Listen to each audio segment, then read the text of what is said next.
see and where you go. You're not allowed to do that to anybody, and we don't allow people to do it to us. Financial. One of the biggest problems that, and I've done a lot of research on domestic violence, if your parents are in it, they can actually get onto the DARE webpage and fill in an anonymous questionnaire. And it gives us information, that's all that we're looking for, to see. Men and women, one of the biggest things is one person in that marriage has control of all of the money. So, I have a girlfriend at the moment, she's quite rich. I'm going to drive around in Mercs, and she's got horses, and she does equestrian, and she's actually a, a fraud investigator. And her husband's got his own business, and they have separated. It's not a good situation at all. She's actually living on the poverty line. All their bank accounts have been frozen, and because she's raised their 2 children, only gets a limited amount of money in, how do you pay the rates? The electricity, the phone. He pulled out the kitchen so she can't cook. He actually killed her animals, some of her animals in the end because they're on a property. And he's got the business, so he's got the cash coming in. He's living the high life. Again, not men bashing. Women can do this too. And no, she can't even get Centrelink. She can't get a payment off Centrelink for food. Because her parents live on the property and they're old age pensioners, well, she's not going to starve, so they've got to share their food with her. It's wrong. Okay? So we always need to have some money for ourselves. So if you ever get into that situation, you can go. You're like, oh, I don't need to, my husband's wonderful. Mine is too. But that's not the point. You don't know when things are going to change. You need to have a backup. And the other person's not going to mind you having your own money and having a backup if they're secure in the relationship. What are they going to care? You can have as much money as you want, darling. I know you're not leaving me. Have all your money you want. Thank you, sweetheart. Got the idea? Okay. Another one is the self-harm. If you leave me, I'm going to hurt myself. Well, off you go. I mean, you can't. You don't want to be awful about it, but seriously, if somebody chooses to hurt themselves, is that your problem?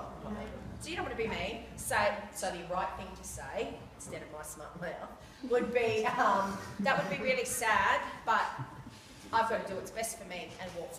Got the idea? You don't that's manipulation. Usually people who say they're going to hurt themselves don't. And they're doing it so that you'll stay. And you've got to look after you. It's already an indicator something's really wrong. And I won't pinpoint anyone in case there are those cultures in this room, but a lot of religious cultures, the man is in control. Not us Western girls. But a lot of men are in control, and so they think that it's okay, they have to stay. And they should contact DARE too. Okay? Or it may be about religious beliefs. Obviously, I'm a pastor, and some people will look at the Bible and go, oh, the man's the head of the house and women have to do what they're told. You know what? They're reading the Bible wrong. It's not what it says at all. It says submit to one another in love. Wives, submit to your husbands. Husbands, submit to your wives as Christ submitted to the church. What did Christ do for the church? Does anyone know? He died on... Yes, he did. Yes. So he died on the cross for everybody else. Well done. Got the idea? He laid down his own life for everyone else. We're not asking anyone to lay down their life. But how are men supposed to treat women then? They're supposed to be nice to them. You're supposed to put women first. Women are supposed to put men first. Marriage or relationships are 100-100, not 50-50. They're 100. Give it all of yourself. At the same time, we need to respect ourselves enough to look after ourselves. So it's a balance, right? And I know someone, well, actually quite close to me, who when things don't go right or they're not going right for them and their community, they blame everyone else in the family. Okay? It's no one else's fault if you can't fix what is going on in society, and you wouldn't think that it's an issue, but it actually is. So, let's just go and I'm doing this right along.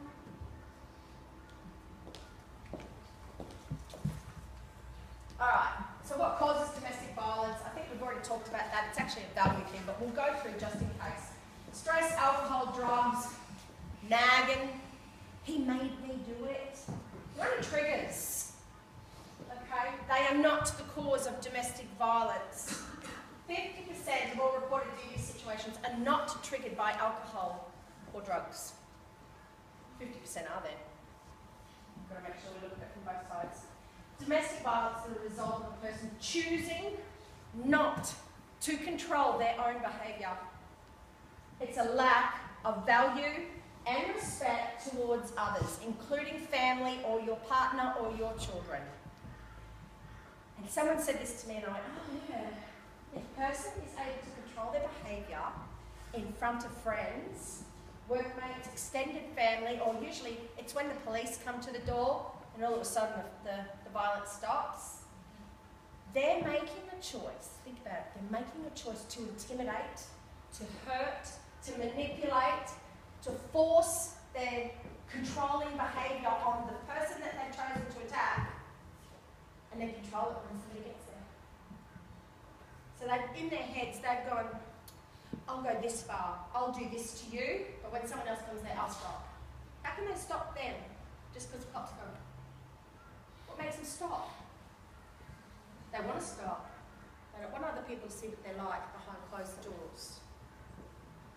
So in other words, behind closed doors, they think it's okay to do that. It's something in their belief system. They think that it's okay, and it's not okay.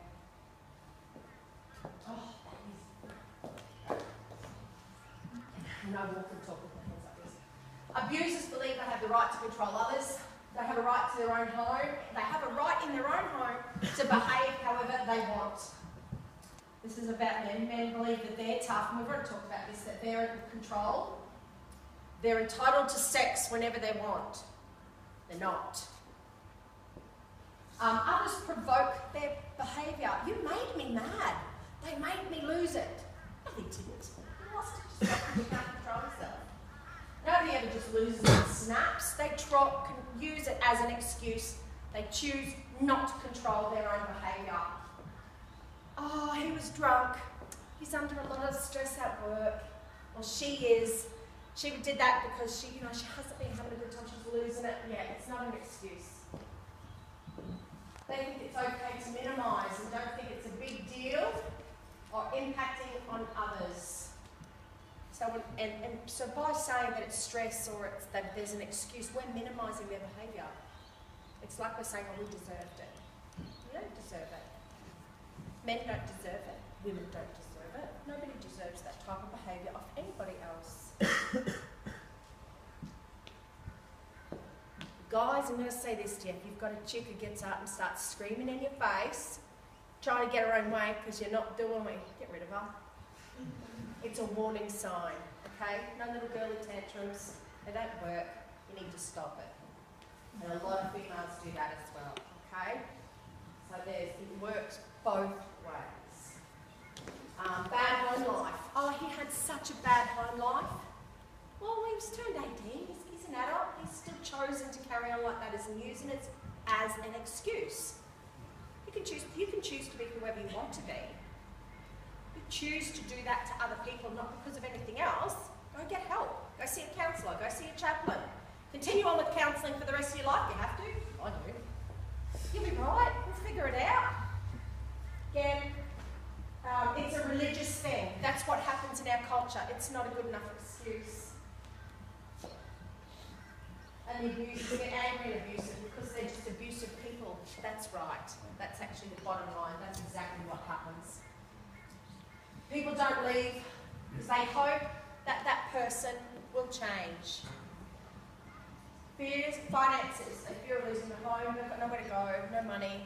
What do? They stay. No one's going to help them. There's no government agency or any other community agency out there who's really going to help.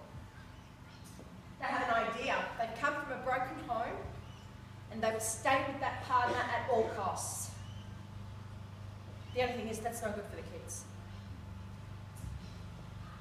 What happens when so we've got religious and cultural beliefs again, commitment to stay, loss of confidence and ability to make good decisions. What happens years after years of being told you're an idiot and you're stupid and you can't control the money and you don't know what you're doing? People start to believe it. So then they go, oh, maybe I was in the wrong. Maybe if I did it better, maybe if I cooked a better dinner, maybe if I cleaned the house better, maybe if I earned more money and I went and got a second job, she'd be okay and everything would be fine. We're made to feel like it's us. We lose confidence in our own ability to go, you know what, that's wrong. How dare you treat me like that? We have to know what's right and wrong so we know what we're going to put up with in the future and what we're not. So as you know, we really need to take it seriously because this is you. This is your future and your kids' future. Fear of being blamed or rejected by family and friends. And one lady come to me at Christmas time. Another friend brought her over, like a lady who had helped before. And I said, why haven't you told your family? And she went, oh, they won't believe me and I don't want them to know. I'm too ashamed. Why are you too ashamed? Too ashamed that she picked somebody who was like that. What they were actually involved in is drugs. Drugs are not good. Get yourself even into a relationship where drugs are involved. Seriously, you're an idiot. Because 50% is caused by that. Not caused by it, but it certainly makes us think that we're a lot more confident and no one can touch us. Okay? And you end up wrecking everyone else's life around you. So you need to make that decision not to walk that path. That's all you can do. Pregnancy. There's one, too late, I'm pregnant, oh no, I've got to stay. Oh no, she's pregnant, I've got to stay. Got the idea? It isn't violence, it's just manipulation and an abuse, and they really didn't mean it. Okay, so these are some of the reasons why people don't leave. Do you guys discuss domestic violence amongst you? Just hands up if you've ever really had a conversation with somebody at school about domestic violence going on in their family or something. Cool. It's a lot more than what I've seen at some high schools. Let's have a look at this. Oops, hang on. So, kids are affected. You might be able to... You know, I was talking about this at Caboolture High School.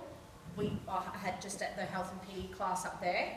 And when we look at this, we can actually identify some of those Year 7s come in. Now, you're leaders of the school. You've got a few months left of school, that's it. Really nice to get to some of the grade 11s and have a chat to them. So some of these kids are in awful home lives. Maybe not so much this area, even though domestic violence is not, you know, it crosses all barriers of money, socioeconomic status. Just because you're rich doesn't mean there's not abuse going on in the home.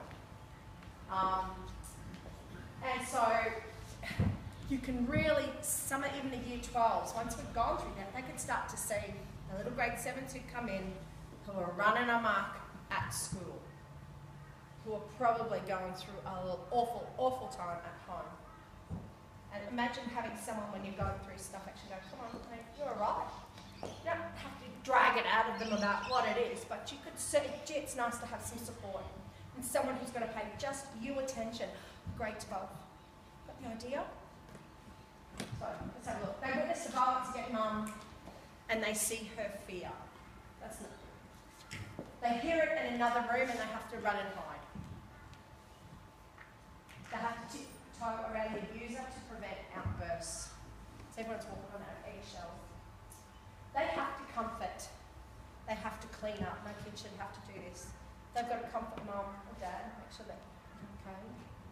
I'll clean it up. It's all right. Everything that got smashed, I'll do it. It's okay. I'll get rid of the empty bottles or whatever else it is.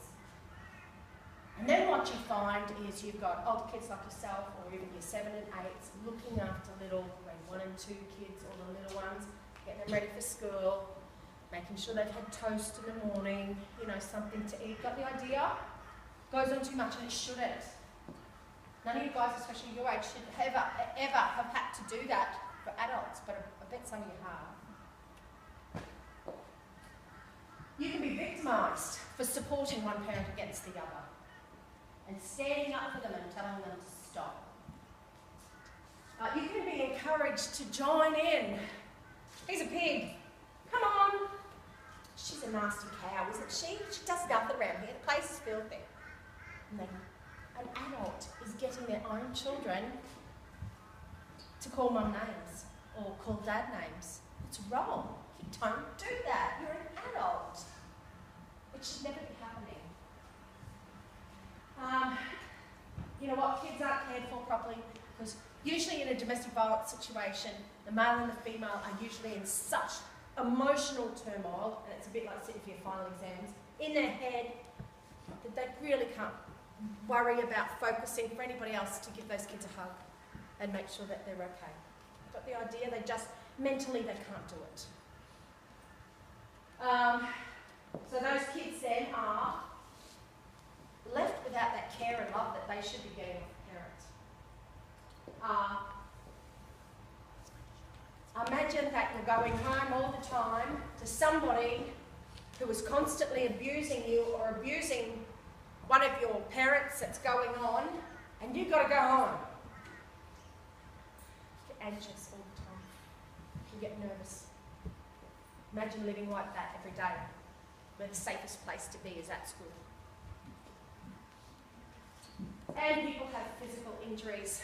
Because the backseat, it might be all right for me to go up and hug one person, but you might hug someone else, and you don't know, underneath their shirt, they've got welt marks all over the back. Or they've got bruises all over them, from where they've been punched in the arm and their sleeves cover it. They're hurting now. They don't want you to touch them because they're in pain. And they're not going to tell you. They're ashamed. They're not going to tell somebody else. Quite hard hitting stuff, isn't it, when you start to pull it apart and look at it? So behaviours of kids, they act out, they overreact to everything. Everything's dramatised. They're impulsive. They just do it on the spot. They're aggressive and they're defiant. They're withdrawn from other people, they might run away. They're more likely to be involved in substance abuse as they get older. These are the stats. Their development can be impaired. So you imagine if this is going on at home, do you think they're going to be getting A's at school? They can't concentrate in class. And they've already lost it. They don't know what to do, so they're being funny. They're cracking jokes. It's actually quite sad when you think about it. They can act younger than their age, resulting in trying to regress or brain damage, especially if they've been hit. They avoid closeness, so they push people away, or they attach to peers and adults who are unsafe. They find another family. Usually what happens with guys who join the bike gangs. I ride a motorbike, and if you ever see the dead bike, I'm not with a bike gang, but you know, the Rebels or some of those other clubs, they're the 1%ers, and most of those guys have usually had something that's gone on at home that they've attached to each other. They're a big family together, so they hang out with each other because their family is awful. Okay?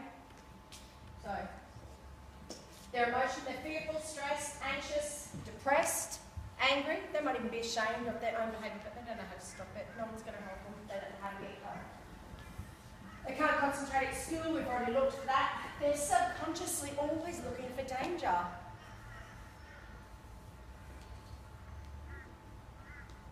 I actually know people like that. Go out in front of them like this. They're constantly assessing. Someone going to drop a bomb. But they think negatively about themselves. Low self-esteem, I can't do this. Oh, I'm not good enough. Oh, they won't take me. They think everyone hates them and that they don't fit in. You're going, yeah, that's me. Go and chat to somebody. Physical health. A lot of kids who come from families like this, like I said, they're already physically sore. But they've probably got headaches and stress. Which stress causes tummy aches, they're sick, low immune system, so they're going to be sick all the time, probably not eating right either at home or sleeping enough because of the fighting. Okay? And a lot of kids who are involved in things like that wet the bed until they're quite older. Let's have a look. So what does all this all mean for you? So on this piece of paper, how much time have I got left? I know I've set an alarm. And we're at the end nearly. Okay. What time is this finished? Is 5 to 1? So 5 minutes? Right. Before you know it, too late, you've got this basically in these piece of paper we're about to give you. And what it does is go through it, intensity, excessively charming, Lying to cover up insecurities. A lie is not good. You only work with a liar. Over the top gestures. So there's intensity. They get too close to you too quick. You meet them and all of a sudden they're around you 24/7. Get off, give me some space. Stop being clingy. It's not normal for people to do that. People don't go into a relationship like that. Back off. They're jealous. He rings me all the time to find out where I am. No, honey, he's controlling you. That's just the beginning of it. Control, isolation. You don't need to be with them. What are you hanging around them for? Stay with me. Why aren't you with me? You don't need to hang around them. You've got me. Criticism. Oh, stupid, you look ugly in that. What do my husband said that to me? When you're married. Sabotage. They sabotage so you miss work or school, or they start a fight, having a meltdown, or they're getting sick all the time. In other words, one of you might be about to go out with your friends or go and play a sport, and all of a sudden it's a big, huge fight. Because they really don't want you to go. They don't think you should go. They're insecure and jealous. Blame, making you feel guilty, and anger. They get angry for nothing. It's like, seriously, what are you getting so angry for? But anyway, you read through them and have a look. Freedom to be yourself. This is what's in your pack, okay? And this is in your language, and I am going to stop it. You've been really good. Freedom to be yourself. You should feel comfortable expressing who you are. This means spending time with people that you like, dressing however it makes you feel good, and participating in activities that you like. Mutual respect. Both people in a partnership should speak to each other respectfully. Partners should avoid put-downs even in the heat of a disagreement. You don't need to tell someone it's stupid just to get your own way, or to win. Limit jealousy. We support. Anyone who says don't go and talk to your parents about it, get out. You should be able to go and talk to whoever you want. Privacy. You don't need to tell them everything about you. It's basically what it's saying. You need to set boundaries in all relationships. You are you. You go play your sport. You do your things. People who love each other let the other partner do that. And communication. It's about trust and honesty. You find out they're lying, off you go. So, be an advocate for it. Educate yourself about it. You need to make a decision about who you are, who you're going to be. There's a history of this in my family. Go talk to someone. Go get some help. Start reading some stuff. Decide who you're going to be. And have a conversation, talk about it. Don't hold it all in. You're not the only one. There's a lot of people going through abusive, not so much violent, but abusive situations. Is there any good questions? No? Don't forget about them. Got to get an outfit to come on out. If you need help, to go. Make sure you see one of your teachers or admin or something, and let's see what we can do. And you've only got this week, but I can work fast. Got the idea? Thanks, guys.